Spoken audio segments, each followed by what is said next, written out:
Akhirnya KDM datangkan langsung Ustadz yang sempat viral karena menahan kelaparan dikarenakan tidak ada beras.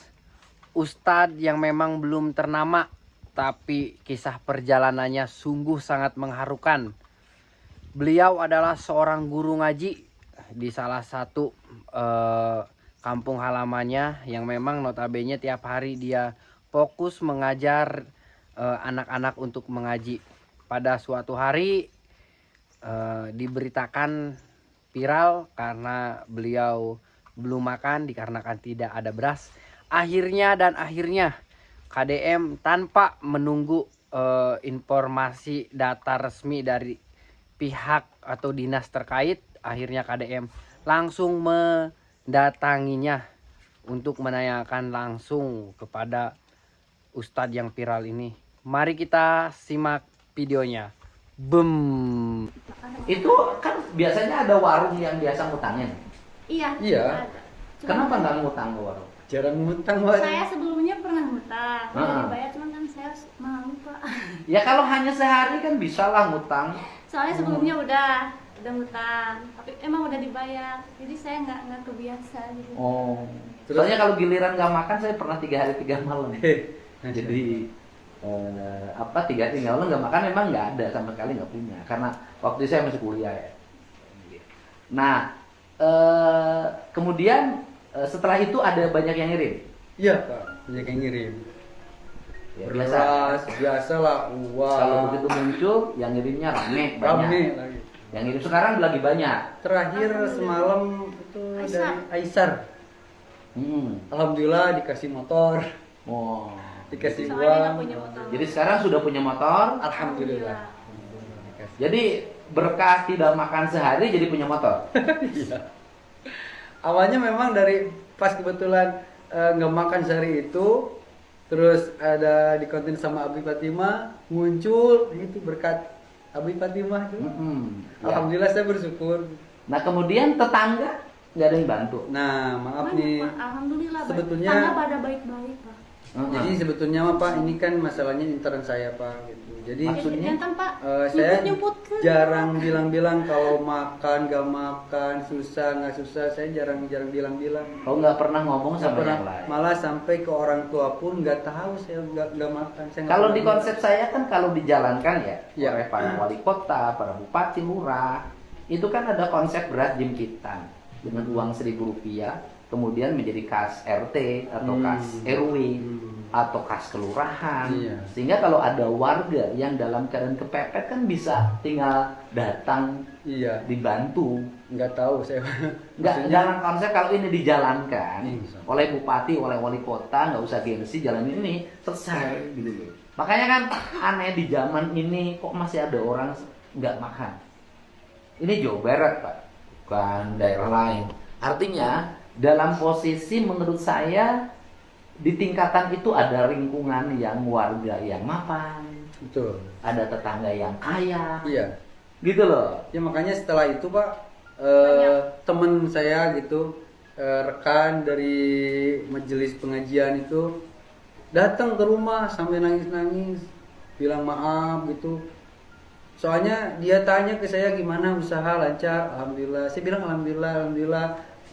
Artinya kan kalau lancar berarti saya makan segala macam. Dia nggak tahu sebetulnya saya nggak banyak cerita. Jadi bapak ini seharian tidak bisa makan, tidak punya beras karena tidak ngomong. Enggak.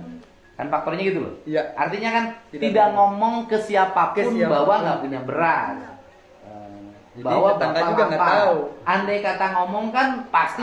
Iya. Gitu loh. Artinya kan bukan karena pelitnya tetangga. Bukan karena Tangga tetangga. alhamdulillah baik-baik. Bukan karena lemahnya di lingkungan di situ. Betul. RT RW-nya nggak peduli. Iya. Bukan. Bukan. Ini jujur nih. Betul. Heeh. Makanya setelah ada kejadian itu, jadi efeknya maaf nih ya, dari tanggapannya yang komentar.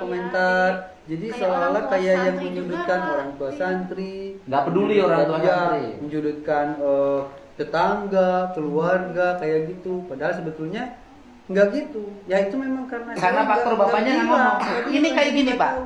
Orang sakit sampai misalnya pingsan. Betul.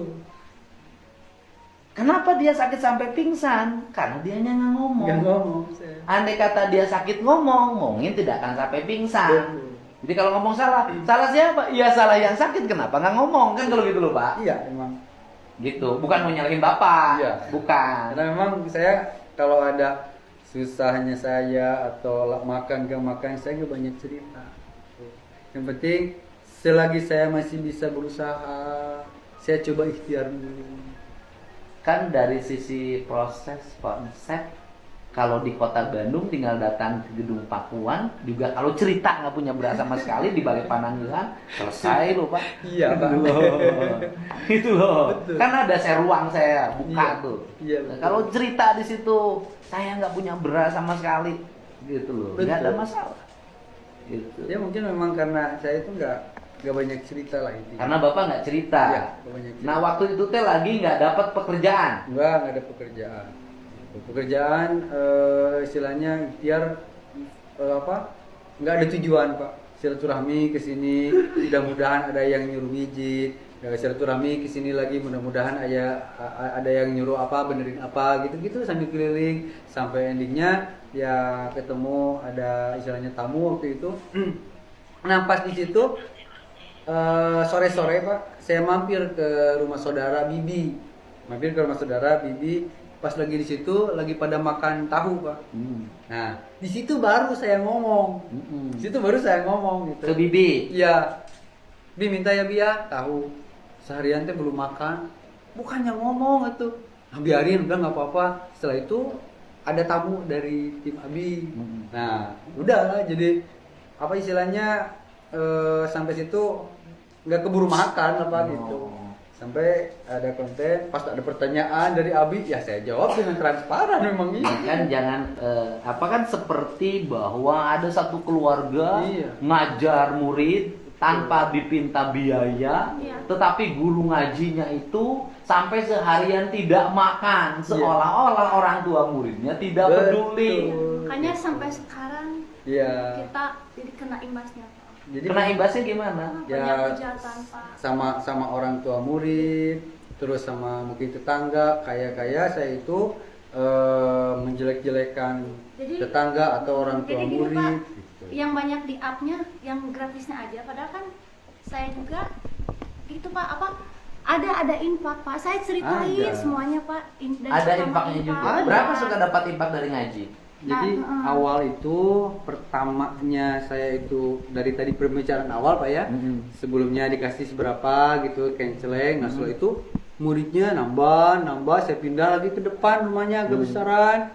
Pindah lagi di situ tambah lagi murid. Nah, terus ada inisiatif orang tua murid itu ngasih anaknya itu bekal 2000 buat masukin kenceleng. Nah, terus suka ada telepon dari orang tua murid, Ustadz itu anak saya dibekelin tuh buat canceling ya, itu suka dimasukin nggak? Ada yang masukin, ada yang enggak. Saya bilangnya ya dimasukin. Setelah itu takutnya saya nih dijadiin suudon gitu ya. Saya panggil semua orang tua musyawarah. Jadi maksudnya gini, kenapa saya panggil? Buat ketransparanan. Gimana kalau kita bikin ngadain infak? Gitu. Ya sepakatlah orang tua murid itu buat apa tujuannya? Saya kan di sini ngontrak gitu, mudah-mudahan bisa ngebantu buat saya. Terus mungkin untuk keseharian juga. Kalau misalkan di saat saya nggak ada, ya sepakat bikin infak itu 1 bulan per orang itu 30.000. Bikin saya kartu infak, bikin. Nah cuman setelah realisasi bikin infak